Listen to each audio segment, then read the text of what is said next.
Ela nasceu no mesmo dia em que um rei morreu. Em 20 de janeiro de 1936, enquanto o mundo se preparava para se despedir de Jorge V da Inglaterra, uma menina veio ao mundo em uma das propriedades mais próximas da coroa britânica. Seu nome era Frances Ruth Burke Roche, e desde o primeiro dia de vida, o peso da história da realeza se entrelaçaria com a sua própria de maneiras que ela jamais poderia ter imaginado. Nós a lembramos principalmente como a mãe de Diana, a princesa mais fotografada do século XX. Mas Frances Shand Kidd foi muito mais do que isso. Ela foi uma mulher que pagou um preço extraordinário por ousar trilhar seu próprio caminho em um mundo onde mulheres de sua classe não tinham essa opção. Ela foi a mãe cujos filhos lhe foram tirados, a esposa que a aristocracia britânica transformou em um símbolo de infâmia, e a mulher que, depois de tudo desmoronar, encontrou em uma remota ilha escocesa algo que os salões da realeza jamais lhe deram: paz. Esta é a história dela. Não a nota de rodapé que a história oficial reservou para ela. A história completa de uma mulher que viveu, amou, sofreu e sobreviveu com uma dignidade que poucos em sua situação teriam conseguido manter. Se você se identificou com essa história, inscreva-se. Continuar contando histórias como essa depende do seu apoio. Frances Ruth Burke Roche nasceu em 20 de janeiro de 1936 em uma das propriedades mais próximas do poder real em toda a Inglaterra. Seu pai era Edmund Roche, quarto barão Fermoy, um homem cuja amizade com o rei George V era tão próxima que a notícia do nascimento de sua filha chegou à rainha Mary poucas horas antes da morte da monarca naquela mesma tarde. Sua mãe era Ruth Lady Fermoy, uma figura de enorme influência nos círculos mais seletos da sociedade londrina que serviria por décadas como dama de companhia e confidente da rainha Elizabeth, a rainha-mãe. Crescer com essa árvore genealógica significava algo muito concreto na Inglaterra de meados do século XX. Significava uma infância em Park House, a propriedade dentro da propriedade de Sandringham em Norfolk, onde os Roches viviam como parte do círculo íntimo da família real. Significava que a realeza não era um conceito abstrato, mas uma presença cotidiana, que os nomes dos Windsor surgiam em conversas domésticas tão naturalmente quanto os nomes de vizinhos em outras casas. Significava também, e isso talvez fosse o mais importante de tudo, que desde o primeiro dia de sua vida, Frances Ruth Burke Roche estava sendo preparada para um papel específico em um mundo que já havia decidido o que se esperava dela. Frances cresceu com uma irmã mais velha e um irmão mais novo em um ambiente privilegiado e cuidadosamente estruturado que deixava pouco espaço para improvisação. Educada primeiro por uma governanta em casa e depois em um colégio interno, ela demonstrou desde cedo possuir tanto o talento acadêmico quanto a energia física que seu círculo social valorizava. Foi eleita capitã do time de esportes e representante da escola com a facilidade de alguém que aprendeu desde a infância a se destacar em qualquer ambiente. Seus professores a descreviam como uma aluna séria e capaz, com uma vitalidade que a diferenciava mesmo em um ambiente onde a excelência era a norma esperada. Seu talento atlético chegou a abrir uma porta extraordinária para alguém de sua geração. Ela se classificou para um torneio nacional de tênis com chances reais de jogar em Wimbledon. Era uma história perfeita para a imprensa social da época, a jovem aristocrata que se destacava nos esportes com a mesma elegância que demonstrava nos salões. Mas uma crise inesperada de apendicite fechou essa porta antes que ela pudesse se abrir completamente. E Frances teve que se contentar em ser uma promessa não realizada do tênis inglês em vez de uma revelação que o mundo conheceria por seus próprios méritos esportivos. O que ninguém questionava era que Frances Burke Roche havia sido criada com um propósito muito específico em mente. Na aristocracia britânica da década de 1950, as filhas de famílias como a dela eram educadas para fazer uma coisa acima de tudo: casar bem.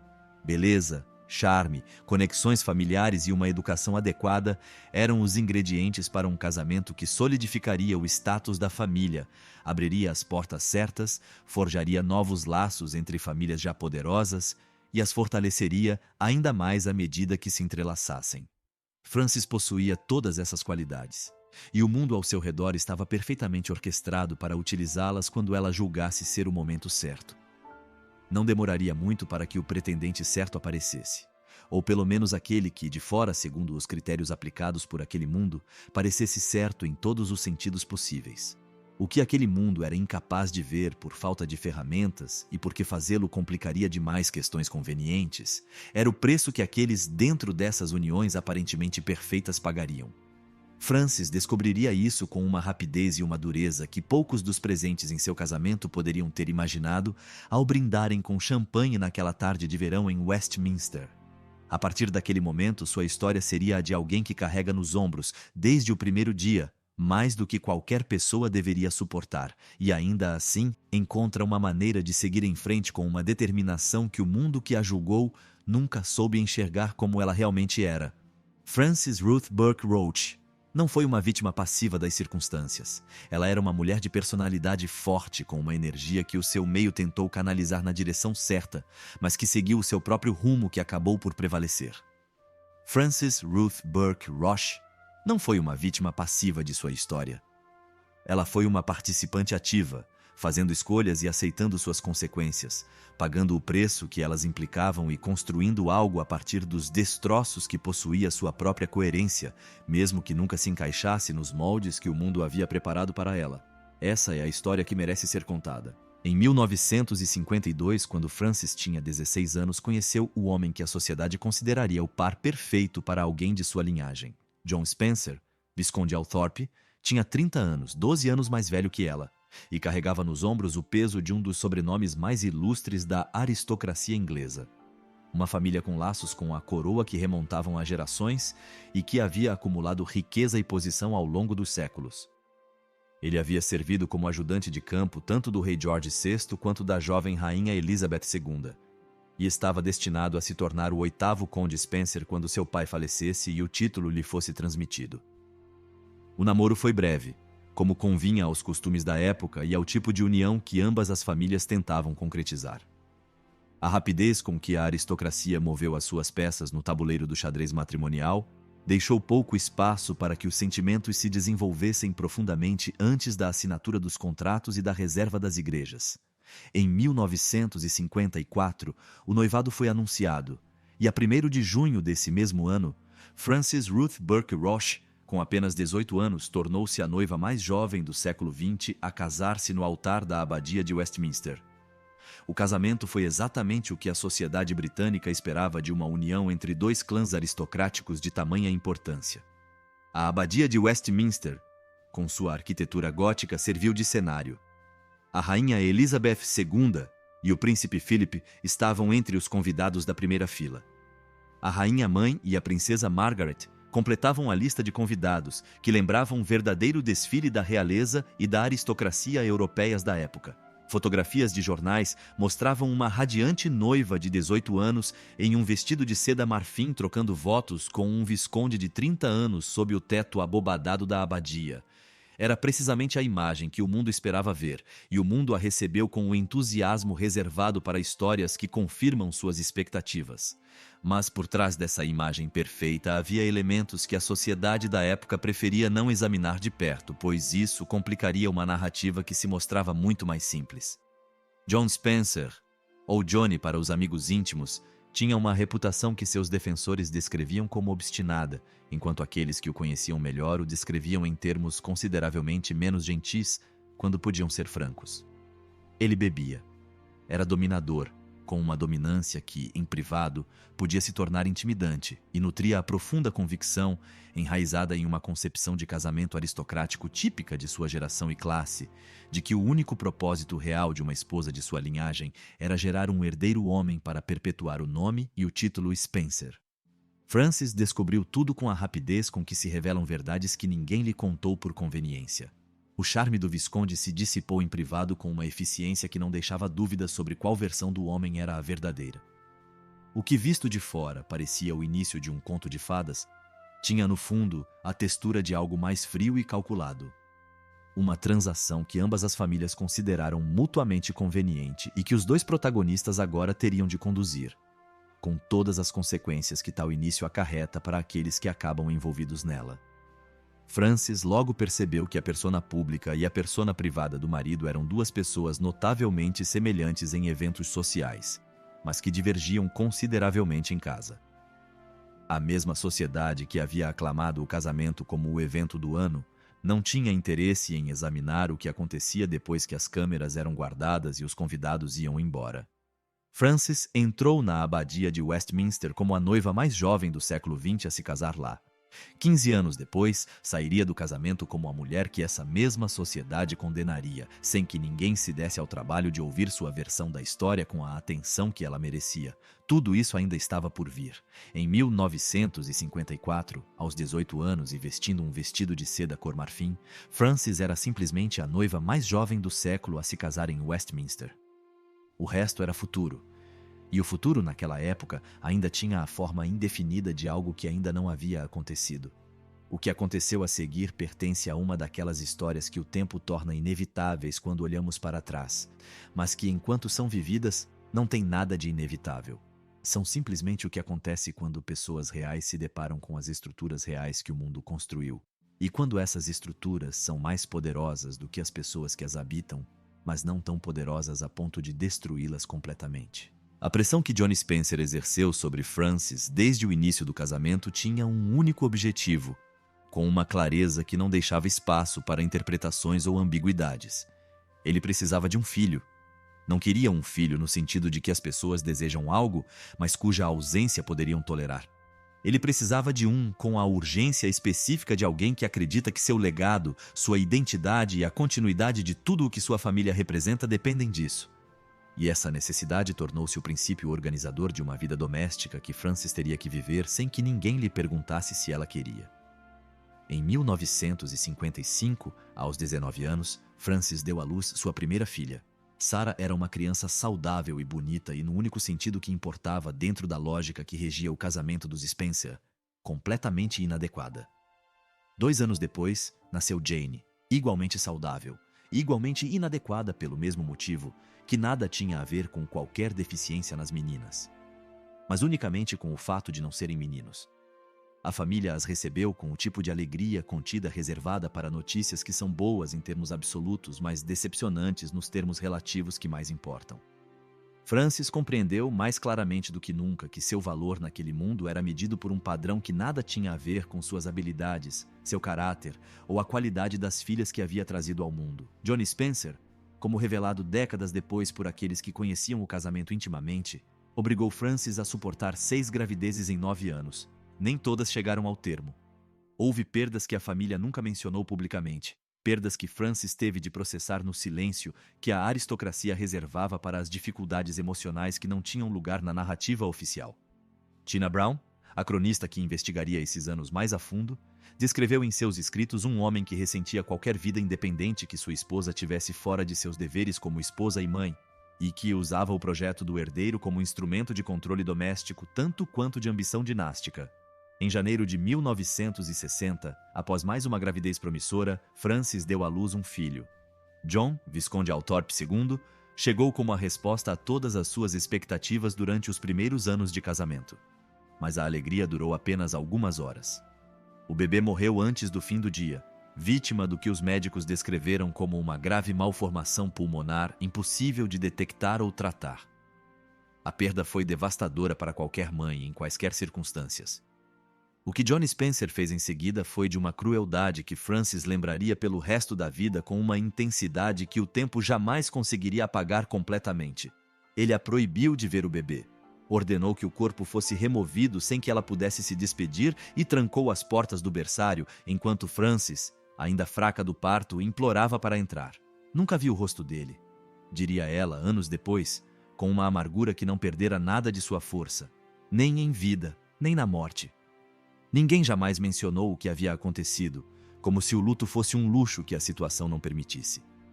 Em julho de 1961, Frances engravidou novamente. E dessa gravidez nasceu Diana, que anos mais tarde mudaria o mundo. Mas o que mudaria primeiro, antes que Diana pudesse mudar qualquer coisa, seria a capacidade de Frances de continuar suportando um casamento que lhe havia exigido demais por tempo demais.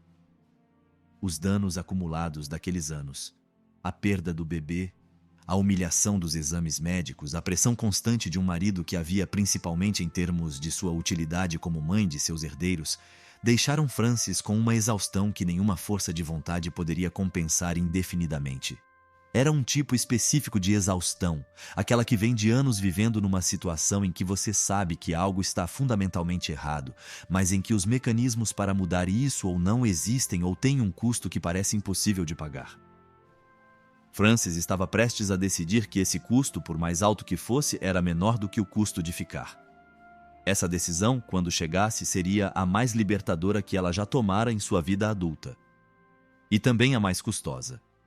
O fato de ambas as coisas acontecerem simultaneamente, sem que uma anule a outra, é um dos paradoxos mais honestos que a história de Francis oferece a quem a lê com atenção. Foi uma decisão que ninguém que a conhecia bem esperava que ela tomasse, ou pelo menos não com tanta rapidez e determinação. O mundo ao seu redor apostara em sua demissão. Francis apostou em outra coisa. E embora essa aposta lhe custasse mais do que qualquer aposta deveria, também abriria uma possibilidade que a demissão jamais poderia ter oferecido. Em julho de 1961, Francis Spencer deu à luz pela 4ª vez em seus 6 anos de casamento. O bebê era saudável, o parto transcorreu sem complicações e tudo indicava que deveria ter sido um momento de alívio e celebração após a perda do ano anterior. Mas a menina nasceu em meio a um silêncio peculiar. Aquele silêncio específico que ocorre quando o resultado de algo difere do que todos esperavam com tamanha intensidade que tudo o que resta é a decepção. Diana Frances Spencer chegou ao mundo sem que ninguém tivesse preparado um nome para ela. A família não havia planejado isso porque não consideravam uma possibilidade real desta vez, já que haviam perdido um filho. Durante uma semana, o bebê permaneceu sem nome enquanto os Spencers processavam o significado de sua chegada nos termos restritos que haviam aprendido a usar para avaliar tais coisas. Era um detalhe aparentemente pequeno, mas profundamente revelador. A 4ª filha dos Spencers não foi recebida no mundo com alegria, mas com a resignação daqueles que veem mais uma esperança frustrada. O que se seguiu para Francis foi ainda mais difícil de suportar do que a decepção do marido. Rumores e fofocas nos círculos aristocráticos apontavam em sua direção com uma crueldade que a lógica mais básica teria facilmente refutado caso alguém se desse ao trabalho de aplicá-la. Corria o boato de que algo devia estar errado com a mãe, que uma mulher que só dava à luz filhas saudáveis devia ter algum problema que precisava ser investigado. A própria mãe de Francis, Ruth, Lady Fermoy, que deveria ter sido sua aliada mais fiel, aderiu a essa narrativa com uma naturalidade que revelava o quão profundamente havia internalizado os valores do mundo ao seu redor, e insistiu para que a filha se submetesse a uma série de exames médicos em clínicas da Harley Street, em Londres, para descobrir o que havia de errado com ela. Francis submeteu-se a esses testes com a obediência de alguém que aprendeu que a resistência tem um preço mais alto do que a obediência, que as batalhas que podem ser vencidas devem ser escolhidas com cuidado. Os exames ginecológicos a que foi submetida em busca de uma explicação para uma situação que não continha nenhum mistério médico foram, segundo seu próprio relato posterior, igualmente humilhantes e injustos. A ciência mais básica teria bastado para explicar que o sexo dos filhos é determinado pelo espermatozoide do pai e não pelo óvulo da mãe, mas essa ciência era inconveniente para a narrativa que os Spencers queriam manter. Francis era o problema. Francis precisava ser examinada, corrigida, considerada deficiente para que a narrativa da família pudesse permanecer intacta. Em maio de 1964, o herdeiro finalmente chegou. Charles Edward Morris Spencer, saudável e do sexo masculino, completou o conjunto que Johnny Spencer vinha exigindo há 9 anos de casamento, com uma pressão que não diminuiu em nenhum momento. O propósito do casamento, nos termos que ele o definira desde o início, fora cumprido. Johnny Spencer finalmente tinha seu filho. A família tinha a continuidade do título de que tanto precisava, e Francis, que pagara um preço altíssimo para chegar a esse ponto, descobriu que ter o filho não mudaria nada de fundamental em um casamento que fora fonte de sofrimento constante por anos. Décadas mais tarde, o próprio Charles Spencer refletiria sobre aquela época com uma honestidade que revelava o imenso custo para aqueles que a vivenciaram. A pressão para gerar um herdeiro provavelmente foi a raiz do divórcio de seus pais, já que eles nunca se recuperaram dos danos causados por aquele período. Atingir esse objetivo não salvou o casamento. Apenas permitiu que o dano já causado finalmente se tornasse visível. Francis tinha 28 anos quando Charles nasceu. Estava casada havia 9 anos, um casamento que a submetera a pressões que nenhuma jovem aristocrata no mundo deveria ter que suportar. Ela ainda era jovem. com tudo o que isso implica quando se olha para trás com tempo suficiente para enxergar as coisas com clareza.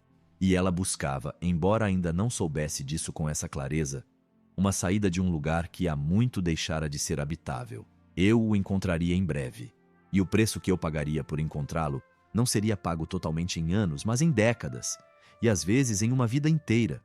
Esse preço incluiria perder os filhos, perder a mãe, perder o lugar que ocupara numa sociedade que a moldara para tal. Mas também incluiria, embora isso só fosse percebido em retrospectiva, a possibilidade de encontrar algo que todos aqueles anos de perfeição aristocrática jamais lhe ofereceram. A possibilidade de viver, ao menos por um tempo, como a pessoa que ela mesma escolhera ser.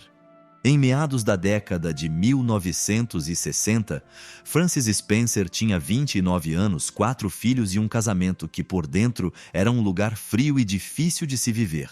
Exteriormente, ela também possuía tudo o que a sociedade aristocrática considerava um sinal inconfundível de sucesso. O título, a casa em uma das melhores propriedades do país, as conexões que lhe abriam todas as portas, a posição que garantia que seu nome constasse nas listas de convidados mais importantes. O que lhe faltava era algo que se assemelhasse à felicidade, e essa ausência crescia com a persistência de coisas que não podem ser ignoradas indefinidamente, por mais que se tente substituir a satisfação pela disciplina. Foi nesse contexto que Peter Shandkid surgiu. Ele era um empresário de sucesso, herdeiro de uma fortuna no ramo de papéis de parede, com um charme e uma energia que contrastavam fortemente com a natureza reservada e dominadora de Johnny Spencer.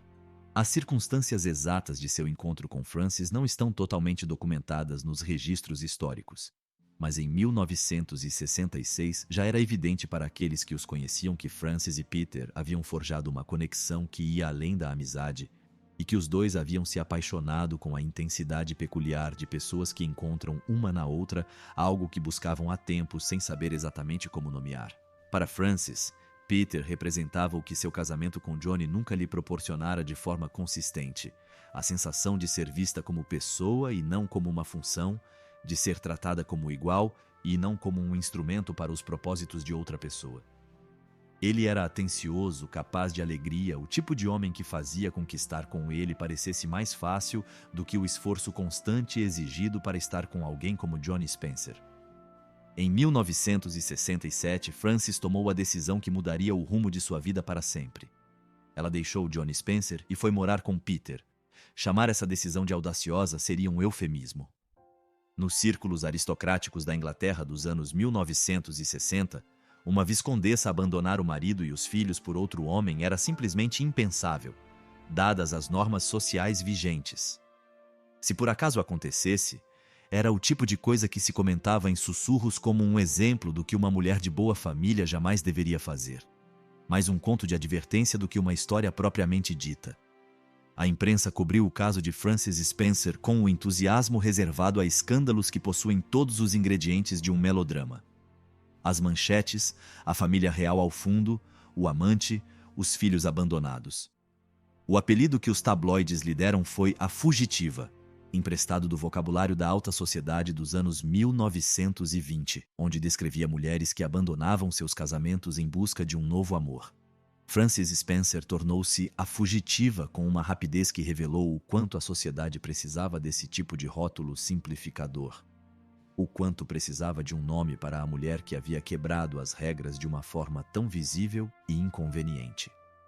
O apelido a perseguiria por décadas, aparecendo nas manchetes dos jornais sempre que seu nome voltava a ser notícia, e seu nome voltaria a ser notícia com uma frequência que nenhum daqueles que a conheciam na época poderia ter previsto.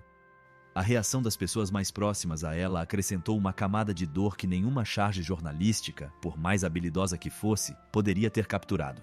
Ruth Lady Fermoy, sua própria mãe, escolheu ficar do lado de Johnny Spencer no divórcio que foi finalizado em 1969. Ela não apenas tomou partido em teoria, compareceu ao tribunal e testemunhou contra a filha, argumentando que Francis era uma mãe inadequada por causa de seu adultério. Foi uma traição de uma magnitude que poucas pessoas experimentam em toda a vida. Encontrar-se em seu momento de maior vulnerabilidade com a pessoa que deveria estar ao seu lado, apenas para vê-la tomar o lado oposto com uma determinação inabalável. Francis e sua mãe jamais se recuperariam daquele momento. O relacionamento que existia entre elas antes de 1969 nunca mais seria o mesmo, pelo menos não de uma forma que merecesse esse nome. Ruth Lady Fermoy escolheu o código da aristocracia em detrimento do vínculo com a filha, e esse tipo de escolha não é facilmente esquecida nem perdoada, mesmo que o tempo às vezes produza algo que, visto de fora, possa ser confundido com paz. Os anos que se seguiram ao divórcio foram um período de reconstrução para Frances, em condições que ninguém teria escolhido. Ela tinha Peter, tinha a possibilidade de uma nova vida, mas também carregava a ausência dos filhos de uma forma que não diminuiu com o tempo, mas se tornou algo com que ela teve que aprender a conviver, porque não havia alternativa. O desfecho do processo de divórcio de 1969 foi exatamente o que a combinação dos valores da época, o testemunho de sua própria mãe e o clima dos tribunais tornavam inevitável para alguém na posição de Frances. Ela foi declarada adúltera e formalmente responsabilizada pelo fim do casamento, com todas as consequências legais que essa declaração acarretava. Johnny Spencer, Visconde Althorpe, obteve a guarda exclusiva dos 4 filhos. Frances perdeu Sarah, Jane, Diana e Charles, com a mesma brutalidade com que o sistema judiciário daquela época rejeitava casos em que uma mãe havia cometido o pecado de escolher a própria vida em detrimento das obrigações impostas pelo casamento. Perder a guarda de 4 filhos com idades entre 5 e 14 anos é uma das experiências mais devastadoras que um ser humano pode suportar, independentemente das circunstâncias que levaram a esse ponto. Frances vivenciou isso com o fardo adicional de que o mundo inteiro parecia concordar que ela merecia o que estava acontecendo, que sua própria dor era, de certa forma, o preço justo pelo que ela havia decidido fazer. A imagem pública da mãe que abandona os filhos para fugir com outro homem era a que os jornais reproduziam e amplificavam com uma regularidade que não deixava espaço para a versão mais complexa e humana de uma mulher que tentava sobreviver em um casamento que a destruía lentamente. A pequena Diana tinha 7 anos quando Frances deixou a casa da família. As memórias que a princesa guardaria daquele período incluíam imagens que revelavam o profundo impacto que a ausência teve sobre ela durante os anos mais importantes de sua infância. A lembrança de ver o carro da mãe partir pela entrada da propriedade sem entender por que ela não voltaria, sem que ninguém lhe explicasse o que estava acontecendo de uma forma que uma criança daquela idade pudesse compreender. O som daquele adeus, embora Diana não conseguisse expressá-lo dessa forma quando criança, permaneceria com ela de maneiras que moldariam seu caráter e seus medos, de formas que psicólogos que a trataram décadas depois reconheceriam como consequências diretas daquele abandono precoce e da incerteza que se seguiu. Johnny Spencer, endurecido pela raiva que o divórcio despertara nele, dificultava que Frances mantivesse um relacionamento próximo com os filhos. As visitas eram limitadas e emocionalmente complicadas para todos os envolvidos. As despedidas eram difíceis para as crianças e para Frances de maneiras diferentes, mas igualmente reais. O acesso que ela tinha era sempre condicional, sempre nos termos dele, sempre dentro dos limites que ele impunha unilateralmente. Em 2 de maio de 1969, um mês após a finalização do divórcio, Frances casou-se com Peter Shandkid em uma discreta cerimônia civil, sem convidados da realeza e sem grande cobertura da mídia. O contraste entre as 2 cerimônias foi uma medida precisa da distância percorrida entre os 18 anos em que ela se casara na abadia de Westminster, diante da realeza europeia, e os 33 anos em que se casara em um cartório, com o mesmo mundo que outrora a aclamara agora lhe virando as costas sem qualquer cerimônia. O relacionamento com sua mãe, Ruth Lady Fermoy, jamais se recuperaria completamente. As 2 mulheres permaneceram afastadas pelo resto da vida de Lady Fermoy, sem que nenhuma encontrasse um caminho para a reconciliação que exigisse que uma delas reconhecesse abertamente o que havia acontecido no tribunal em 1969. Ruth Lady Fermoy faleceu em 1993 sem que esse caminho tivesse sido encontrado, levando consigo a possibilidade de que tal conversa pudesse algum dia acontecer. O paradoxo da situação de Frances durante aqueles anos era quase cruel em sua precisão. Ela havia pago o preço máximo que o sistema podia impor por ousar escolher a própria vida, mas o sistema que a condenara jamais reconheceu que o preço havia sido pago. A dívida social da desertora, nos termos usados pela aristocracia, não tinha prazo de validade nem mecanismo de cancelamento. Era simplesmente uma categoria na qual Francis permanecia, independentemente do que fizesse ou deixasse de fazer depois. Essa injustiça persistente, o fato de que Francis nada podia fazer para quitar a dívida que a sociedade tinha contra ela, é um dos aspectos mais reveladores da história.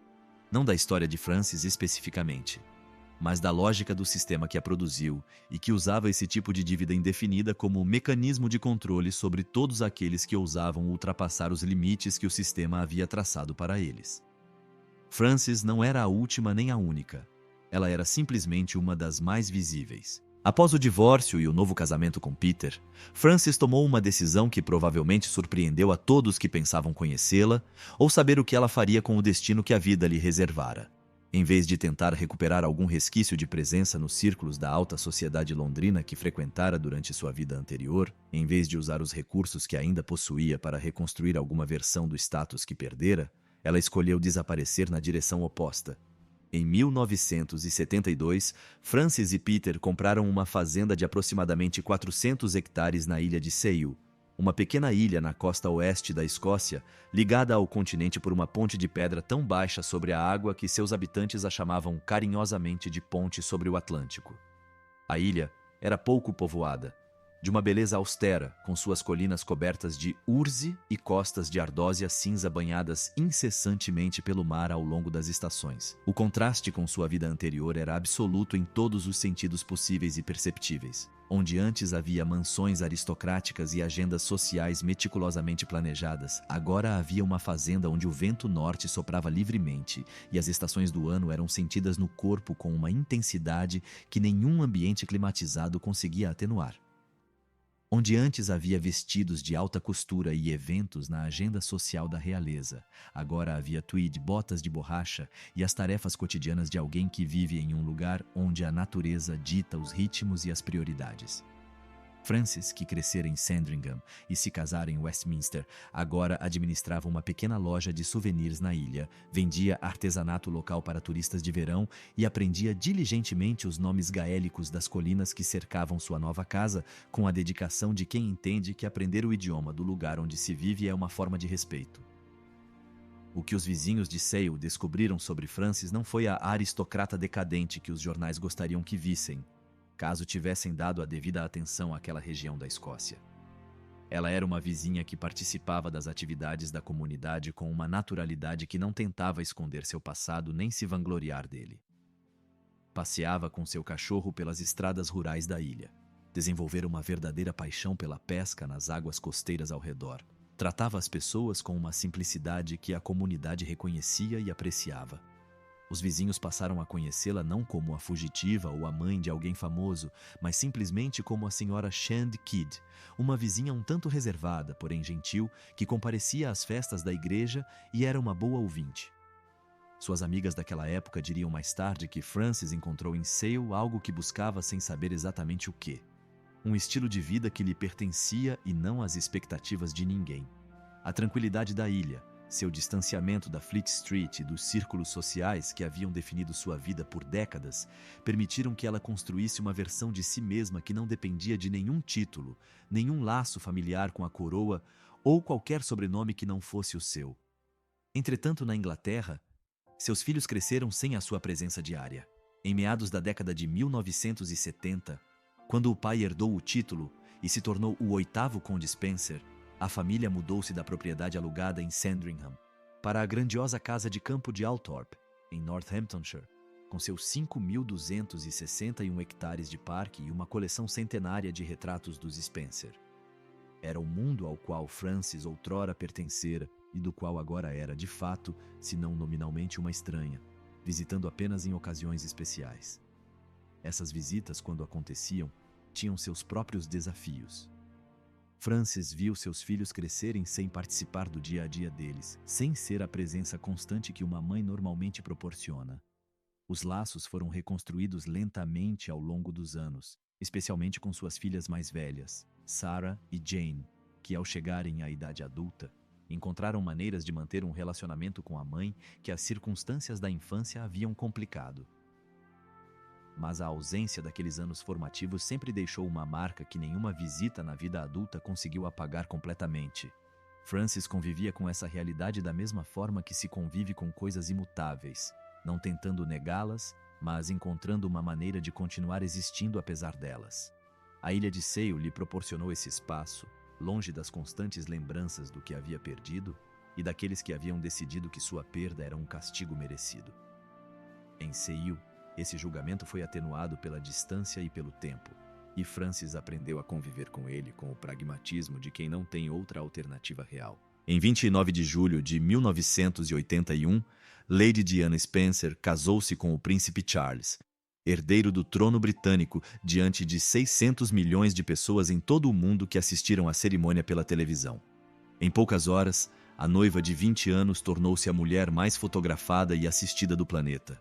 A princesa que o século XX, sem saber, esperava. Para Francis Shand Kidd, ver sua filha caminhar pelo corredor da Catedral de São Paulo naquele vestido de seda que se tornaria instantaneamente famoso foi um momento de emoção tão profunda que poucos espectadores conseguiram captar com precisão seu impacto. Menos de 12 anos antes, Francis era uma pária social, uma adúltera condenada cujo mundo fora fechado um após o outro com uma eficiência que não deixava margem para dúvidas sobre a opinião da sociedade a seu respeito. E agora ela estava sentada na catedral, entre membros da realeza e dignitários, como mãe da noiva, a mãe da mulher que havia cativado a imaginação do mundo inteiro com uma intensidade sem precedentes. O passado não havia desaparecido dos registros históricos, mas fora momentaneamente eclipsado pela magnitude do que sua filha representava naquele momento. Contudo, juntamente com esse orgulho, veio o retorno de algo que Francis vinha evitando com considerável sucesso por quase uma década: os holofotes da mídia. A imprensa imediatamente se lembrou de que a princesa de Gales tinha uma mãe e que essa mãe tinha uma história. Arquivos de tabloides foram abertos, apelidos antigos ressurgiram nos jornais e fotógrafos apareceram perto da fazenda escocesa na esperança de uma foto ou uma declaração. Francis manteve o perfil discreto que cultivara por anos, não concedendo entrevistas durante o período de euforia do casamento real, permanecendo deliberadamente em segundo plano, de uma forma que revelava que ela havia aprendido exatamente o preço que os holofotes cobram de alguém em sua posição. Como mãe de Diana, Francis passou os anos seguintes observando da Escócia o desenrolar do conto de fadas de maneiras que ninguém na catedral poderia ter previsto no dia do casamento. As rachaduras no casamento da filha tornaram-se cada vez mais visíveis para aqueles que sabiam como enxergá-las. A luta de Diana contra a bulimia e sua solidão dentro da família real ressoaram em Francis de maneiras que lhe pareciam familiares, mas profundamente familiares. Ela também havia sobrevivido ao peso esmagador daquele sistema sobre aqueles que não se encaixavam no molde esperado, embora de maneiras muito diferentes e com consequências muito diferentes. Houve momentos de genuína conexão. Numa fotografia de meados da década de 80, Francis aparece de férias nas Caraíbas com Diana e os jovens príncipes William e Harry. Vestida casualmente, usando óculos de sol, brinca com as crianças na praia com a naturalidade de uma avó comum que não tem nada a provar. É uma imagem que contrasta fortemente com qualquer fotografia da Viscondessa Althorpe nos seus anos na alta sociedade. Mas esses momentos comuns eram a exceção. A regra era a distância, tanto física quanto emocional. Uma distância que a história compartilhada tornava difícil de transpor completamente, mesmo que ambas quisessem tentar. Da Escócia, Francis observou os anos de maior glória de Diana e também seus momentos mais difíceis, sentindo empatia pela pressão que sua filha sofria a partir de uma compreensão que ninguém mais poderia ter exatamente. A de alguém que também havia sido esmagada por aquele sistema e sobrevivido a ele de maneiras que ainda deixaram marcas em seu corpo e memória. O segundo casamento de Francis estava prestes a ruir por razões que nenhum dos dois poderia ter previsto quando Diana se casou.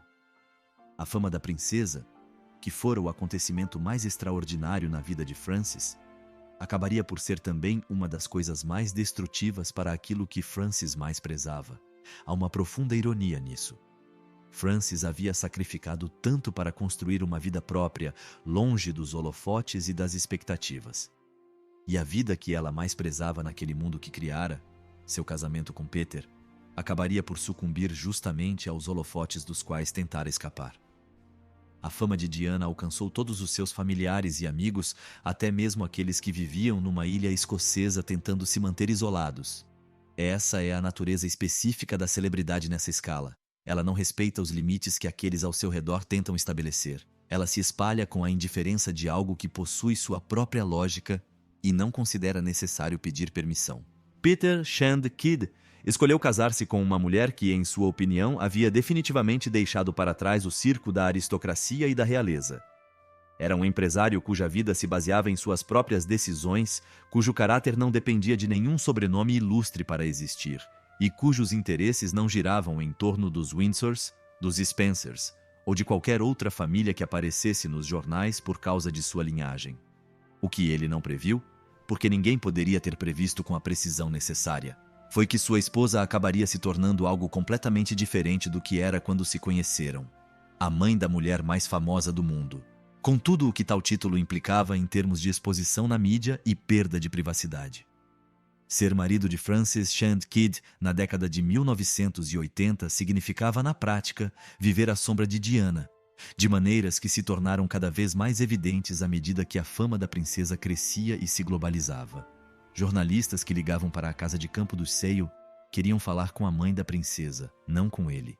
Fotografias publicadas em jornais quando Francis aparecia em eventos relacionados a Diana o incluíam na imagem, mas nunca na manchete. Ele era o homem casado com a mãe de Diana, um coadjuvante em uma história que havia assumido dimensões históricas em tempo real. Segundo aqueles que o conheciam bem, Peter era um homem orgulhoso. Ele não era do tipo que se sentia confortável ou que se sentia confortável em ficar indefinidamente em segundo plano na própria vida simplesmente por causa do sobrenome da esposa. As tensões que isso gerou no casamento cresceram pacientemente como coisas que se corroem por dentro sem aviso prévio ou drama visível, até que um dia a estrutura não conseguiu mais suportar o peso que carregava. Em junho de 1988, após 19 anos de casamento, Peter Shand Kidd deixou Frances por uma mulher mais jovem. A ironia da situação não passou despercebida por ninguém familiarizado com a história em detalhes suficientes. A mulher que em 1967 havia deixado seu primeiro marido por Peter, era agora a mulher que Peter estava deixando por outra. A imprensa achou a simetria irresistível e a explorou com um entusiasmo reservado para histórias aparentemente feitas, sob medida para as páginas sociais. A fugitiva havia sido abandonada. Havia algo de cruel nessa formulação, mas também havia algo que seus cronistas mais sutis apontaram como uma forma de compreensão pública que estivera ausente em 1969. Desta vez, Frances era quem havia sido abandonada. E isso gerou uma simpatia que o papel de adúltera jamais havia produzido. Mais tarde, a própria Frances apontaria que a principal causa do fracasso de seu segundo casamento foi a exposição midiática que inevitavelmente acompanhou a fama mundial de Diana. O homem com quem ela se casou buscava uma vida tranquila em uma ilha escocesa e construiu exatamente isso por quase 2 décadas. Ele acabou vivendo no centro da história da realeza do século XX sem ter pedido ou escolhido por isso, um personagem secundário em uma narrativa que não era sua e da qual ele não tinha como escapar sem também abandonar o casamento. Em 1994, aos 58 anos, com o fim do seu segundo casamento, Frances tomou uma decisão que surpreendeu até mesmo aqueles que pensavam conhecê-la bem. Ela se converteu ao catolicismo. Os Spencers e os Roches eram anglicanos há gerações. Mas Frances encontrou no catolicismo, com sua ênfase explícita no perdão e na redenção, algo que ressoava profundamente com a história de uma mulher que carregara o peso do julgamento alheio por décadas e que precisava de algo mais sólido do que a opinião pública como parâmetro para avaliar seu próprio valor. A comunidade católica de Argyll a acolheu sem qualquer registro de seu passado, simplesmente como uma vizinha em busca de algo. Durante esses anos, Frances também começou a se expressar com mais frequência, embora sempre de forma seletiva, sobre suas experiências de vida. Não no sentido de conceder grandes entrevistas a veículos de comunicação tradicionais, mas no sentido de falar francamente, em contextos que permitiam, sobre o que significava viver com o rótulo de fugitiva por décadas, sobre o custo de recuperar a guarda dos filhos, sobre como o sistema que a condenara jamais considerou sua versão dos fatos digna de ser ouvida. Havia algo nessa franqueza tardia que revelava uma mulher que havia chegado a um ponto da vida em que o medo do julgamento já não pesava o suficiente para silenciá-la sobre o que tinha a dizer. Mas esse período de maior clareza pessoal coincidiu com o início do declínio físico que a levaria aos seus últimos anos. A doença a acometeu antes que Frances tivesse a chance de contar sua história completa, com toda a amplitude que ela merecia. E com ela, perdeu-se uma parte dessa história que só ela poderia contar. A relação entre Frances e Diana nos anos 90 era complicada, da mesma forma que as relações entre mães e filhas que passaram por muitas dificuldades juntas e chegaram a pontos muito diferentes em termos de como lidam com o luto. A exposição pública e sua história compartilhada são complicadas. Em 1997, Frances concedeu uma entrevista a uma publicação que angariava fundos para uma capela de oração na ilha de Iona. Nela, falou com a franqueza de uma mãe que sente que seus sentimentos foram ignorados por muito tempo e que se manteve em silêncio sobre assuntos que a afligiam profundamente por muitos anos. Ela criticou Diana e Charles por exporem seus problemas conjugais tão abertamente na mídia, referindo-se à famosa entrevista de Diana à BBC anos antes. Expressou sua frustração pessoal por ser ignorada nas discussões sobre o divórcio e os planos para o memorial, e questionou, com uma clareza que também era uma acusação, ninguém havia considerado seus sentimentos. Diana também era sua filha, não apenas uma questão de Estado a ser tratada exclusivamente pela família real e pelo governo. Para Diana, que na época tentava construir uma vida independente após o divórcio do príncipe Charles, e que lidava com seu relacionamento com o público e a imprensa com extrema sensibilidade, as declarações de sua mãe foram percebidas como uma traição. Ela sentiu que Frances havia usado seu nome para atrair a atenção do público, mesmo que para fins beneficentes. O rompimento foi imediato e inequívoco. As cartas que Frances escreveu para a filha naquele verão chegaram sem serem abertas. Diana cortou toda a comunicação com uma determinação que não deixava espaço para interpretações favoráveis. Nenhum dos dois sabia que não haveria tempo para reconciliação. Em 31 de agosto de 1997, Frances Shand Kidd foi acordada pelo telefone no meio da noite em sua casa em Sale. Diana havia morrido em um acidente de carro em Paris, aos 36 anos. A última conversa que Frances tivera com a filha fora marcada por raiva e distanciamento. Não haveria chance de se desculpar, de explicar ou simplesmente de estarem juntas mais uma vez. Não haveria outra conversa final além daquela que já fora a última. A dor de Frances naqueles dias era dupla, de maneiras que poucos de fora conseguiam compreender completamente. A dor de perder uma filha e a dor específica de perdê-la em meio a um silêncio não resolvido, uma distância que ambas ajudaram a criar e que nenhuma delas encontrou uma maneira de transpor antes que o tempo se esgotasse da forma mais definitiva possível. No funeral de Diana, em Westminster, Frances manteve a compostura esperada dela, enquanto por dentro sofria com algo que seus amigos mais tarde descreveriam como uma ferida que jamais cicatrizaria por completo. Ela passou os últimos anos de sua vida em uma solidão que gradualmente se tornou também física. A doença de Parkinson que desenvolveu afetou lentamente sua mobilidade e fala. Em 2003, foi diagnosticada também com uma grave doença cerebral que acelerou seu declínio físico. Em 3 de junho de 2004, Frances Shand Kidd faleceu em sua casa em Sale, aos 68 anos, cercada pela tranquilidade da ilha que escolhera como seu lugar no mundo décadas antes, quando o mundo que a conhecera por outro nome lhe virou as costas. O funeral dela na Catedral de Oban foi deliberadamente discreto, sem cobertura televisiva ou pompa cerimonial. Mas entre os presentes estavam os príncipes William e Harry, filhos de Diana, que viajaram de Londres para se despedir da avó. William fez uma leitura na cerimônia. Foi o último gesto que Diana pôde fazer por meio de seus filhos. Uma forma de estar presente de alguma maneira na despedida da mãe com quem ela nunca conseguiu se reconciliar em vida. Frances Burke Roche nasceu no mesmo dia em que um rei morreu e passou a vida inteira gravitando em torno de uma coroa que nunca lhe pertenceu. Ela pagou preços que nenhum privilégio aristocrático poderia compensar e, finalmente, encontrou em uma remota ilha escocesa algo que os salões do palácio jamais lhe ofereceram. A história a lembra principalmente como a mãe de Diana, mas sua própria história merece ser contada em toda a sua complexidade, porque é a história de uma mulher que escolheu, pagou, sofreu e sobreviveu com uma dignidade que o mundo demorou demais para reconhecer plenamente. A fugitiva. Esse apelido que os tabloides lhe deram em 1967, que a assombrou até o último dia de sua vida, revela perfeitamente o que o mundo que a julgou se recusou a ver. Uma mulher que foge de algo que a estava destruindo não é uma fugitiva.